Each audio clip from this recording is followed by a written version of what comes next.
혹시 요람에서 무덤까지라는 말 들어보셨나요? 태어날 때부터 죽을 때까지 국가가 다 책임져준다는 북유럽 복지 국가들의 상징 같은 슬로건이잖아요. 세상에 이보다 완벽한 유토피아가 어디 있을까 싶고 부러워 죽겠다는 소리들이 사방에서 쏟아지곤 합니다. 소득 격차도 거의 없고 대학까지 무상 교육에다가 아파도 병원비 걱정이 전혀 없는 나라라니 솔직히 귀가 솔깃할 수밖에 없죠. 그런데 완벽해 보이는 이 북유럽 복지의 이면을 슬쩍 들여다보면 우리가 전혀 상상하지 못했던 아주 낯선 현실이 튀어나옵니다. 겉으로는 아주 평화롭고 따뜻해 보이는데 막상 그 안에서 살아가는 사람들의 속사정은 굶어 터지기 직전인 그야말로 거대한 반전이 숨어 있거든요. 도대체 그 아름다운 천국 이면에는 어떤 어두운 그림자가 드리워져 있는 걸까요? 북유럽이 세계적으로 행복지수 상위권이라는 건 다들 알고 있죠. 특히 2018년부터 2025년까지 무려 8년 연속으로 행복지수 1위를 핀란드가 차지했는데요. 유엔에서는 행복을 다음 6가지 항목으로 측정합니다. 돈 걱정 안 해도 되는 경제적 안정감, 아프지 않고 건강하게 오래 살 수 있는 환경, 그리고 인생 폭망했을 때 밤늦게라도 SOS 칠 수 있는 내 편이 있는지, 남 눈치 안 보고 내가 원하는 라이프 스타일을 선택할 권리가 있는지, 한번 실수하거나 넘어져도 괜찮아 다시 해봐 해주는 사회의 온정, 마지막으로 백없어도 내가 노력한 만큼 정당하게 보상받는다는 믿음까지, 이렇게 6가지 항목을 측정합니다.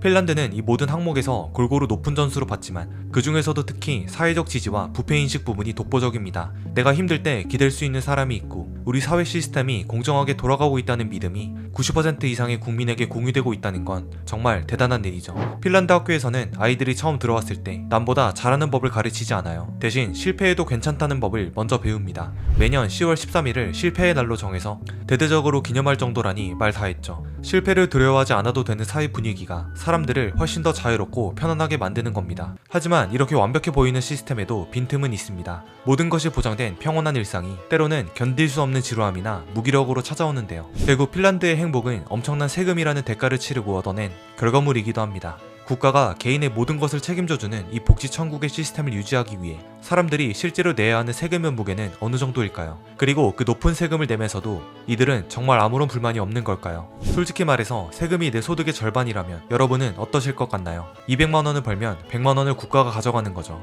이건 뭐 거의 국가랑 동업하는 수준 아닌가요? 스웨덴이 바로 그런 나라입니다. 흔히 요람에서 무덤까지 책임져주는 복지 천국이라고 하지만 그 달콤한 복지 뒤에는 정말 입이 떡 벌어지는 계산서가 숨어 있어요. 보통 월급의 30%에서 많게는 50% 넘게 세금으로 떼어가거든요. 만약 여러분이 잠도 줄여가며 열심히 일해서 500만 원을 벌었는데 통장에 찍히는 건 250만 원 남짓이라면 솔직히 일할 맛 뚝 떨어질 법도 하죠. 하지만 이 엄청난 돈이 어디로 가는지 보면 또 마음이 흔들립니다. 가장 대표적인 게 바로 육아휴직이에요. 부모가 합쳐서 무려 480일 동안 유급휴가를 쓸 수 있는데 그것도 월급의 80% 가까이를 보전받으면서 말이죠. 평일 대낮에 유모차를 끌고 카페에서 여유롭게 커피를 마시는 아빠들, 이른바 라떼 파파들이 스웨덴의 상징이 된 이유가 바로 여기 있습니다. 아이와 함께 시간을 보내는 게 특권이 아니라 당연한 권리가 되는 사회. 이건 돈으로 환산하기 힘든 가치죠. 여기에 한국인들이 들으면 조금 놀랄만한 팩트가 하나 더 있습니다. 스웨덴 같은 나라는 아플 때 바로 갈 수 있는 그런 병원이 없습니다. 우리나라는 몸이 조금만 찌뿌둥해도 집 앞 내과나 이비인후과로 달려가서 만 원도 안 되는 돈으로 의사 얼굴을 보고 주사 맞고 나오잖아요. 감기 걸렸다고 당일 예약해서 바로 의사 만나는 나라, 전 세계에 우리나라밖에 없습니다. 그런데 북유럽은 병원비가 거의 공짜 수준인 건 맞는데 문제는 치료를 받으려면 말 그대로 목이 빠지게 기다려야 한다는 점이죠. 감기에 걸려서 동네 병원에 예약하려고 전화를 걸면 기본이 일주일 뒤에 오라고 하니까 그냥 집에서 푹 쉬고 알아서 살아남는 게 빠를 지경입니다. 조금 더 심각해서 전문의 수술이라도 좀 받아야 한다 싶으면 그때부터는 진짜 인내심 테스트가 시작되는데 대기 시간만 기본 6개월은 각오해야 하거든요.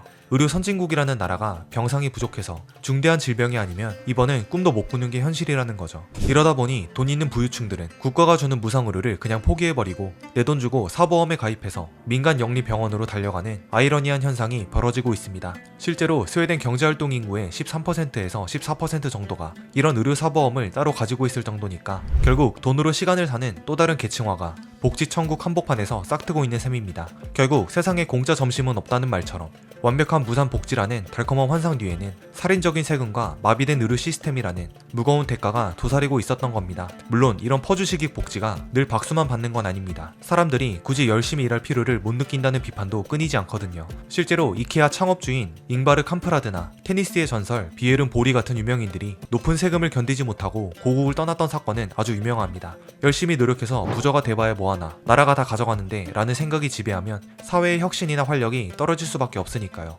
누구나 평등하게 잘 사는 사회를 꿈꿨지만 결과적으로는 하향 평준화되는 게 아니냐는 날카로운 지적이 나오는 이유입니다. 그럼에도 불구하고 스웨덴 사람들이 이 무거운 세금을 묵묵히 내는 결정적인 이유는 시스템에 대한 투명성 때문입니다. 내가 낸 돈이 엉뚱한 구멍으로 빠져나가지 않고 정확히 나에게 그리고 우리 이웃에게 돌아올 거라는 확신이 있는 거죠. 심지어 스웨덴에서는 이웃이 얼마를 버는지 세금을 얼마나 내는지 클릭 몇 번이면 다 확인할 수 있을 정도로 투명합니다. 내 돈이 어떻게 쓰이는지 눈으로 확인이 되니까 그나마 덜 억울한 거예요. 결국 스웨덴의 행복은 국가에 대한 무한한 신뢰를 바탕으로 한 아주 비싼 구독 서비스인 셈입니다. 그런데 만약 국가에 돈이 아주 많아서 국민에게 세금을 많이 걷지 않고도 이런 복지를 누릴 수 있는 나라가 있다면 어떨까요? 노르웨이가 바로 그 주인공입니다. 여기는 북해에서 석유가 팡팡 터지면서 글자 그대로 벼락부자가 된 나라거든요. 그런데 이 동네 사람들 돈 쓰는 꼴을 보면 참 희한합니다. 국가가 번 그 어마어마한 석유머니를 당장 다 써버리는 게 아니라 세계 최대 규모의 국부펀드에 넣어두고 미래 세대를 위해 아껴두고 있거든요. 천문학적인 액수가 쌓여있는데도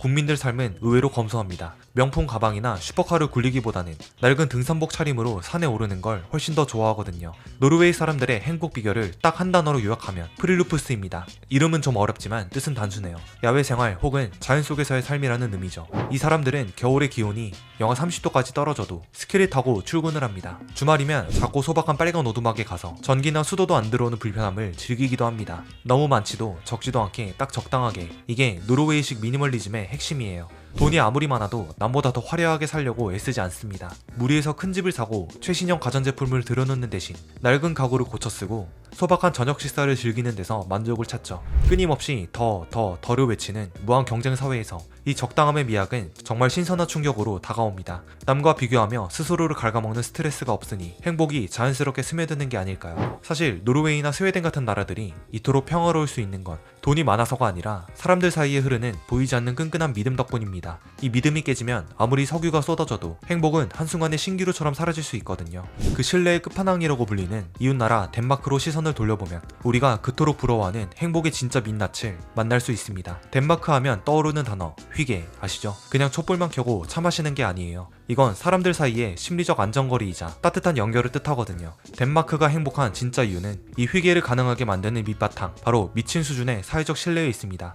길거리 카페 앞에 유모차에 아기 태워두고 엄마는 안에서 친구랑 수다 떨며 커피 마시는 나라, 상상이 가세요. 덴마크에서는 이게 아주 흔한 일상입니다. 내 아이를 아무도 해치지 않을 거라는, 혹은 누군가 지켜봐줄 거라는 믿음이 100% 깔려있는 거죠. 지갑을 잃어버려도 누군가 찾아줄 거라는 믿음, 자전거를 대충 세워둬도 내일 아침 그 자리에 있을 거라는 확신, 이런 사회적 비용의 절감이 곧 행복으로 이어지는 겁니다. 여기에 덴마크 특유의 얀테의 법칙이라는 게 있어요. 내가 특별하다고 생각하지 말라는 10가지 규칙인데 얼핏 들으면 좀 차갑거나 개인의 개성을 죽이는 것처럼 느껴지기도 하죠. 하지만 이게 덴마크식 평등의 핵심입니다. 잘났다고 뽐내지 않고 남보다 앞서가려고 발버둥 치지 않아도 되는 분위기 말이에요. 내가 남보다 조금 덜 벌어도 비참하지 않고 남이 나보다 잘 나가도 배 아프지 않는 사회라면 행복하지 않을 이유가 없겠죠. 누군가 튀려고 하면 너만 특별한 거 아니야 라고 슬쩍 눌러주는 이 묘한 문화가 역설적으로 사회 전체의 평온함을 유지하는 강력한 브레이크 역할을 합니다. 이런 높은 신뢰는 투명한 사회 시스템을 만듭니다. 고위 공직자가 부패할 거라는 의심 자체가 거의 없고 세금이 나를 위해 쓰일 거라는 확신이 있으니 시민 참여도 아주 활발하죠. 그런데 이 견고하던 신뢰의 성벽에 최근 금이 가기 시작했습니다. 사회가 점점 다양해지고 이민자가 늘어나면서 우리라고 생각했던 범위가 흔들리고 있거든요. 나와 다른 가치관을 가진 저 사람도 내가 믿는 만큼 정직할까? 라는 의문이 고개를 들기 시작한 겁니다.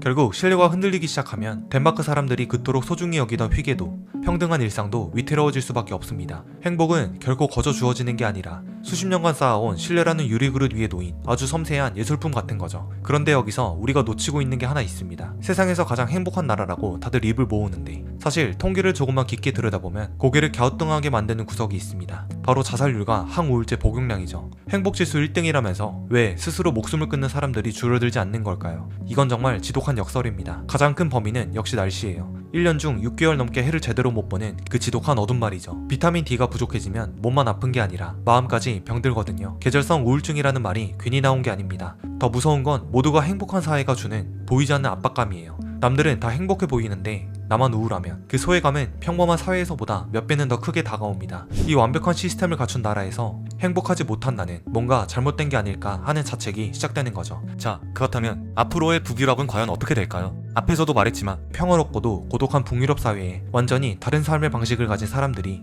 아주 빠른 속도로 밀려 들어오기 시작했습니다. 수만 명의 이민자가 유입되면서 북유럽의 행복 공식은 이제껏 겪어보지 못한 가장 거대한 시험대에 오르게 되었죠. 가치관이 전혀 다른 사람들이 한데 섞이기 시작하면서 그들이 그토록 자랑하던 사회적 신뢰는 뿌리째 흔들리고 있습니다. 뒤섞인 문화와 낯선 얼굴들 사이에서 북유럽은 과연 예전처럼 행복할 수 있을까요?